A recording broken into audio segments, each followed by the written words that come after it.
Okay, well, welcome everyone. Saturday night, Abhayagiri winter retreat time. So this is definitely our quiet time of year, and feels like we're settling nicely into the winter retreat routine. And the theme of the retreat for the readings that we've been doing pretty much every evening. I've been around the 4 foundations of mindfulness. So that's it's a very fundamental and a very important teaching, very central to the Buddha's approach to liberation, freedom from suffering. You're not gonna think yourself out of suffering. You're not gonna think your way out of it. You really do need to lay the foundation for this quality of mindfulness, awareness, alertness, clarity, attentiveness, many ways of translating, describing, and because most commonly is mindfulness. And of course, there's many places that the Buddha refers to and encourages the development of these 4 establishings of mindfulness, mindfulness of body, mindfulness of feeling, and mindfulness of the mind, and mindfulness of phenomena, so the mindfulness of Dhammas. One particular sutta that I have always been inspired by is an account of when Sariputta passed away, and he was actually in his home village near what is now Nalanda, and then passed away. His brother, who was named Chunda, was attending to him. And then after Sariputta passed away, he was aged and had a period of illness and passed away. And then Chunda took his bowl and his robes, say after dealing with the cremation and whatnot, funeral ceremonies. Then he went back to Savatthi. The first thing he did was go and visit Ananda, and told Ananda and let him know that he brought Sariputta's bowl and robes back to the Sangha. And Ananda said, "This is worth going to the Blessed One, going to the Buddha, and letting the Buddha know." Because of course Sariputta was considered the right hand disciple of the Buddha, and was instrumental in the establishing and maintaining of the Sangha for so long, and particularly Sariputta being foremost in wisdom.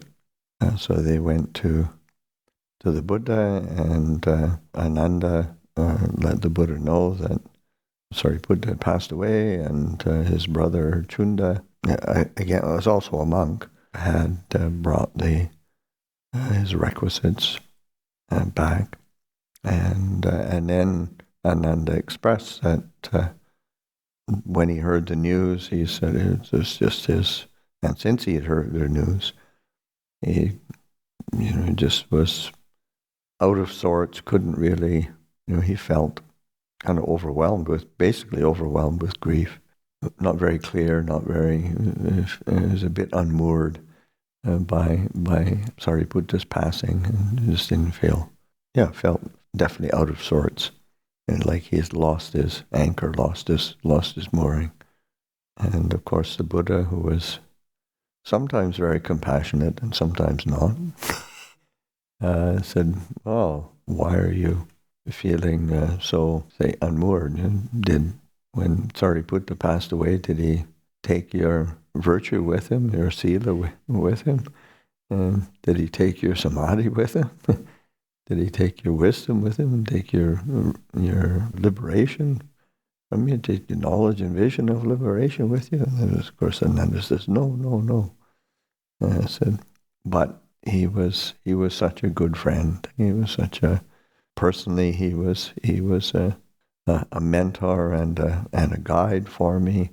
And for the Sangha, he was a leader of the Sangha and a teacher of the Dhamma who was really, just so important to the Sangha. And the Buddha said, well, it's impossible that anything that has come into being is not going to pass away. It's impossible that something that is of a compounded nature is not going to disintegrate. And so it just is, it's of this very nature, so that, and have I not told you this before? and of course, and then, yes, of course, still, that's the feeling is there. And then the Buddha said that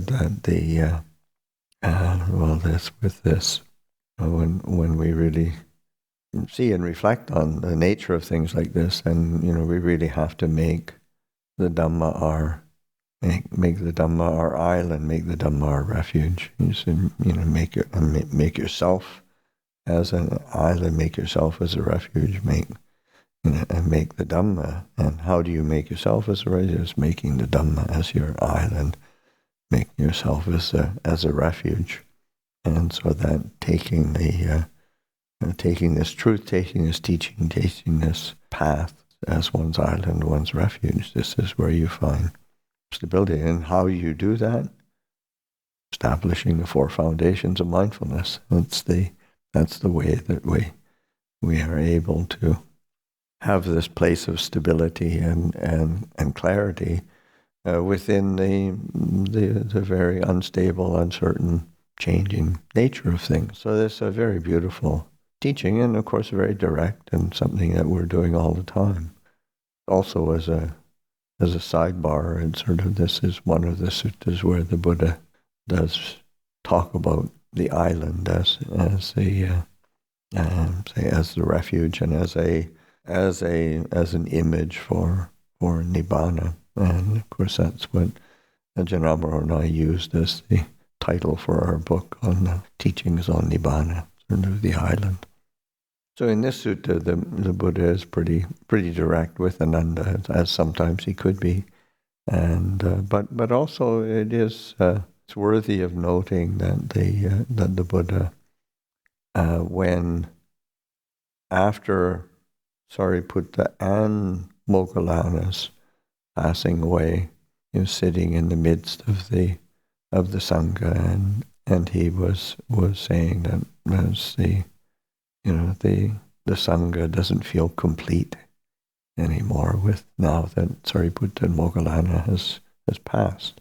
But in this particular sutta then, so the Buddha, it's not as the Buddha didn't have any feelings, but he was trying to get Ananda to get back on course. And the image that the Buddha used as well in speaking to Ananda, as he said, it's like, there's a big old tree that is healthy and it's old, it's well established, but said one of the large branches falls from it, but the tree is still there. It was like Sariputta was an important member of the Sangha, but the Sangha is still there as a refuge.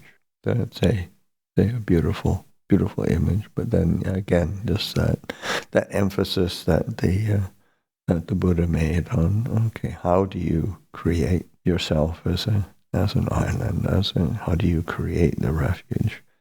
How do you find this refuge? And it's through the cultivation of these 4 establishings of mindfulness, and body in and of itself, feelings in and of themselves, mind in and of itself, and the phenomena in and of itself, and then with establishing with, say, that sense of ardency, of alertness, of mindfulness, and not being drawn into the greed and distress that we can feel towards the world. And this being attentive to the basic foundations of practice. So that in reflecting on this, and of course, that's should be a foundation for all of our practice. But particularly, we'd have periods of retreat, as monastics, also as lay people. And it's always good to come back to these foundations of mindfulness as a fundamental tool for establishing and nourishing and renewing our commitment or our connection to the practice. There's another sutta that I came across fairly recently that I thought it's also, because sometimes when we practice, and especially when we're in retreat, it can be, our commitment to cultivation, our commitment to some sort of realization can end up being, very, really serious. And this is the word that Ajahn Sumedho uses. Sometimes we can get real dead serious. But dead serious not being a good thing. Just being too focused and too tense, too tight, too rigid in trying to force it all to happen. And it's important that we learn how to, nourish the sense of well-being in our practice. And there's there's a sutta that I came across that is when a bhikkhu or when a practitioner has 6 things, they will find joy and happiness in the present life, and they will have laid the foundation for the ending of defilement, the ending of suffering. And what 6 things would be laying this foundation for the ending of suffering and the establishing of joy and happiness in the present life. And so the first is enjoying the teachings, enjoying Dhamma, and sort of really delighting in Dhamma, and so taking delight in the Dhamma, taking delight in these teachings that are so clear and refreshing and straightforward and are coming from a place of such clarity from the Buddha and from those who are really valid teachers and representatives of the Buddha's teaching. So this Dhamma is it's just when we do the chanting and recollection of Dhamma Sawakado Bhagavatanto, this Dhamma is well expounded. It's just well articulated, well expounded, well explained. It's there for us to be able to go back to and enjoy. So enjoying these teachings, enjoying meditation, enjoying bhavana, the cultivation, which is bhavana is like the broad term for the different types of meditation, whether it's sitting meditation, walking meditation, cultivation of mindfulness, development of refined states of consciousness. It's all under the umbrella of bhavana, and so of the meditation. So that just finding ways to enjoy it and enjoying the opportunity to be present, enjoying the opportunity to be still and silent within, enjoying the opportunity to delight in a clarity of heart.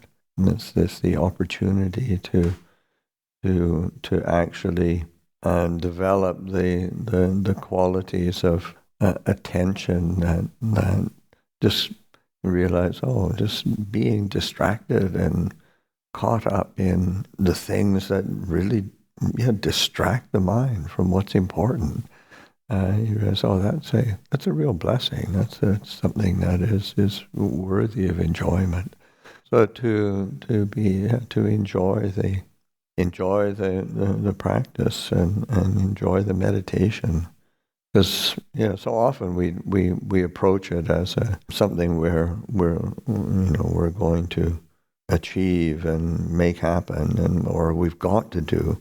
I got to get my time in on the cushion, and it becomes a chore, and then that doesn't, and the enjoyment goes out of it, but that not to be pushing and forcing so much that we don't take the time to enjoy what we're doing, or enjoy this opportunity, and especially when we're in a period of retreat where there's continuity of everything set up to support our practice for 3 months, and to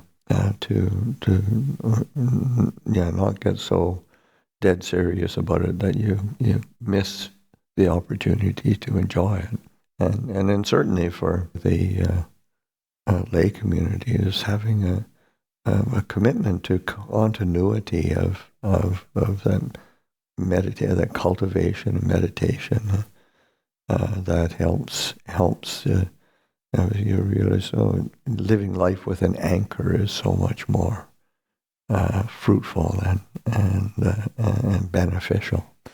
So that enjoying the teachings, enjoying the meditation, enjoying giving up, and not in the sense of rolling over and dying and giving up sort of thing, but giving up in the sense of abandon. The word in Pali is pahana, so it's like the abandoning, relinquishing, giving up, and that's the like we chanted the Dhammacakka Pavattana Sutta this evening, and part of the of course of that cycle of the first teaching is the Buddha teaching the Four Noble Truths, and then part of the Four Noble Truths is also the duty or the responsibility that we have to each of the truths.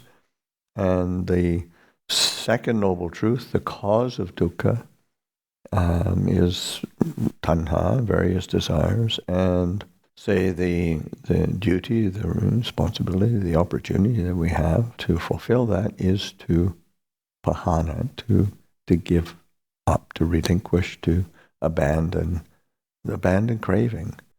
Actually taking delight in giving up, in abandoning, taking just the roots of suffering, of greed, hatred, delusion, to delighting in the opportunity. Even when we see our kind of habitual, stupid defilements that we know we shouldn't be buying into, rather than sort of beating yourself up about it, just no, I can delight in giving it up. I can delight in abandoning it. Yeah, okay, so just some of them are really deep rooted, and they keep coming back. But the kind of going out and fighting with them is not going to bring them to a place of cessation. It's the willingness to abandon and let go and to give up that is really the releasing of them. And so that this is where this path of the Buddhas and the path of training is requires a whole lot of patience and patience, endurance, a willingness to stick with the practice, because even when we see we should be doing. It's like Luang Cha saying, 80% of the practice is knowing what you should do and not yet being able to do it. And that's just the reality. And you just got to be patient to keep working at it, and you realize that the more you're willing to keep delighting in abandoning and giving up, then the more it's kind of left behind in our rear view mirrors. And the fourth one is a delighting in seclusion, delighting in solitude, viveka. So that this quality of not having to engage all the time, not having to have constant kind of social affirmation of me, me, and who I'm trying to be for the world, or trying to be for myself even. I'm just trying to prop myself, my identity up all the time. Just being able to delight in seclusion. And seclusion is not always, being by oneself off in the forest all the time. It's like the Ajahn Sumedho having this insight early on in the time of when he was still in London, and he was really missing Thailand, missing the forest monasteries, missing proximity to Ajahn Chah, and then stuck in a townhouse in the middle of London in the winter time. It's just everything is miserable. And then he had this image of, where he realized that he was not going to find the same kind of seclusion or, say, monastic environment that he was used to. And what he needed to cultivate was the seclusion of the heart, Citta Viveka. And that's, of course, when they finally did get out of, which wasn't that long, really. They were in London only for 2 years. And then they were able to move out of London and establish Chittor's Forest Monastery, which he gave the name of Citta Viveka, the seclusion of the heart. And that's something that we all have to cultivate, because we do try to look. The mind is always going to how peaceful one would be if only one had the perfect conditions. If only that person. If we didn't have to live with that person. If only that person would conform to my ideas of how they should be. So that we're always setting up conditions that actually really do prevent us from experiencing peace and well-being. This sense of delighting in seclusion, and of course the seclusion of the heart is most important. But it's also on a social level, just that sense of constant, having to have constant interaction, or trying. Nowadays, people with their phones and constant engagement through social media or through the internet, of just keeping the mind busy all the time it's agitating. And so that to be able to delight in seclusion and just settling and stilling and experiencing a quality of spaciousness in the heart. And it's a great opportunity for joy and happiness in this present life, and for laying the foundations for the ending of defilement. So the fifth thing that the Buddha points to as a basis for that result is delighting in kindness, and just this sense of fundamental kindness. And the word that the Buddha uses is literally is non-ill will, but is pointing to kindness. And of course we chant that with the chant on universal well-being.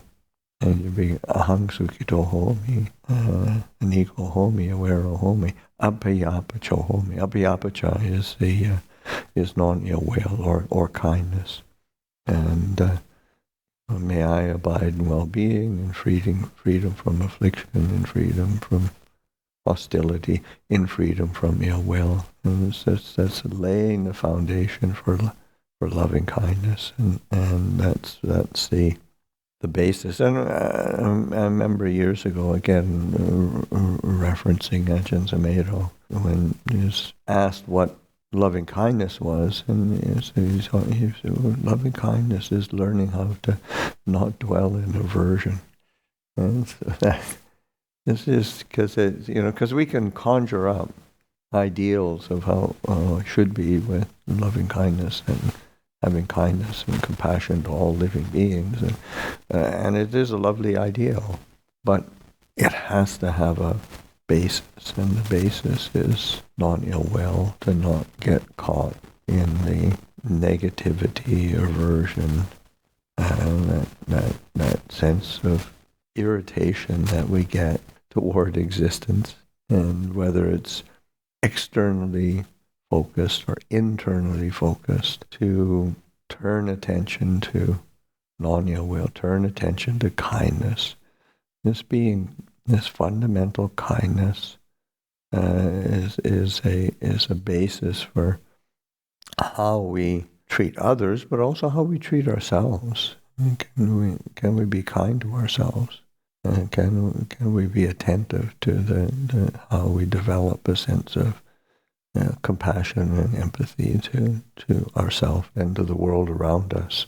And that is a great foundation for the ending of defilement and for well-being. The last quality, the last thing that the Buddha points to is to delight in non-proliferation, which is the word is nippapancha.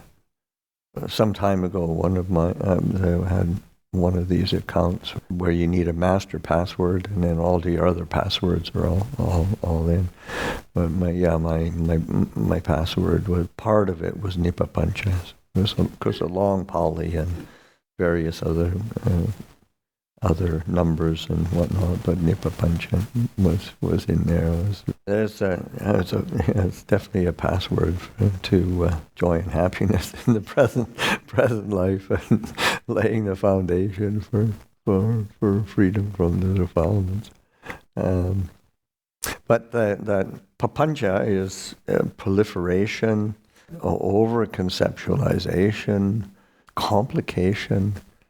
So nippapancha is the opposite. That non-proliferation, non-conceptualization, non-objectification, non-complication. So that ability to not get entangled, because the mind trips itself up really quickly, and it starts proliferating.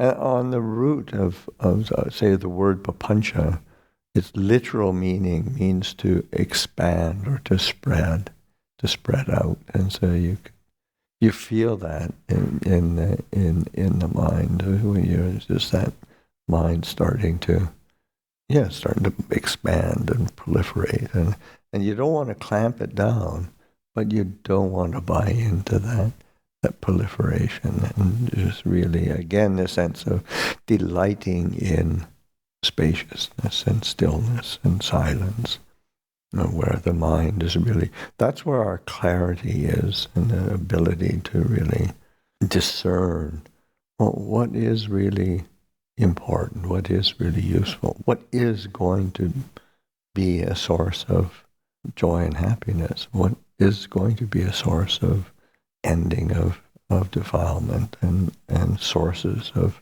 dukkha. So that these 6 things, delighting in Dhamma, delighting in bhavana, in meditation, delighting in abandoning, giving up, delighting in seclusion, delighting in kindness, delighting in non-proliferation. These are qualities to really attend to while we are cultivating the path, while we're developing this training, and in particular when we're trying to really establish a continuity of mindfulness and clear comprehension because it's not that the mind is not capable of it, it's just we keep getting in the way.